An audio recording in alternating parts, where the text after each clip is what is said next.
Naam, tukiachana hao ni kwamba polisi mjini Mombasa wanalisaka genge la vijana waliowajeruhi watu wawili akiwemo mlinzi mmoja katika eneo la Biashara Street katikati mwa jiji la Mombasa. Kulingana na wanaohudumu eneo hilo, genge lililojihami kwa mapanga na silaha butu likiwavamia kila waliokutana nao na kutoweka na simu mbili za mmoja wa walinzi hao. Na kama anavyoarifu Francis Mtalaki ni kwamba mshukiwa mmoja amekamatwa jioni ya leo. Dakika 4 baada ya saa 4 usiku, genge la vijana linamvamia mlinzi huyo na kumpiga panga mara 2 mkononi kabla ya kutorokea usalama wake. Tukio ambalo limenaswa na kamera za CCTV eneo la Biashara Street katikati mwa jiji la Mombasa. Ni tukio ambalo limezua hofu miongoni mwa wanaofanya kazi hapa, wafanya biashara wakisema genge hilo liliuteka mji na kuwajeruhi watu wawili, wakizua kiwewe baina ya wakazi. Kuna jamaa mmoja ambaye ni mlinzi hapa aliweza katwa mkono na akachukuliwa simu zake 2, na kuna jamaa mmoja analala pale kwa saa za usiku hizo saa 4 alipigwa na akagonga akaumizwa vibaya sana. Wanadai hili sio tukio la kwanza.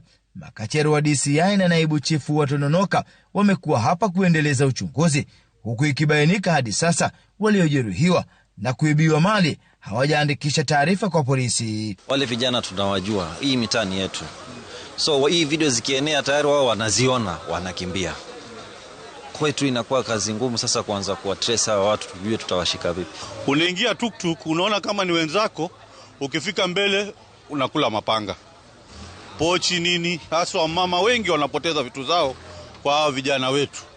Na sisi tunapoona vijana wametenda hivyo, bado hatuchukui hatua vijana wetu kuwapeleka kwenda kusema kwa vyombo vya asasi za usalama tunawatetea. Wanakuanga kigurupu, wanakuja tu wakipita, sasa wakipata kama uko njiani ama umeshika kitu kama simu, wanakupokonya. Ukijaribu kutumia nguvu, sasa ndio wanakuumiza. Mshukiwa mmoja amekamatwa na anazuiliwa katika kituo cha polisi cha Tononoka. Kulingana na asasi za usalama, anawasaidia kutegua kitendawili ambacho kimezua wasiwasi miongoni mwa wenyeji na wafanyakazi hapa. Tukitaka kumaliza huu utovu wa nidhamu, lazima sisi wazazi, watu wa Mombasa, tuchukue hatua ya kumaliza sisi wenyewe. Tuwaseme wale watoto wetu, huyu ameharibika, huyu amekuwa hivi, huyu amekuwa hivi. Kama mtu unaweza ingia tuktuk ama akuje mahali kama hapa kutolee panga, unataka nini tena?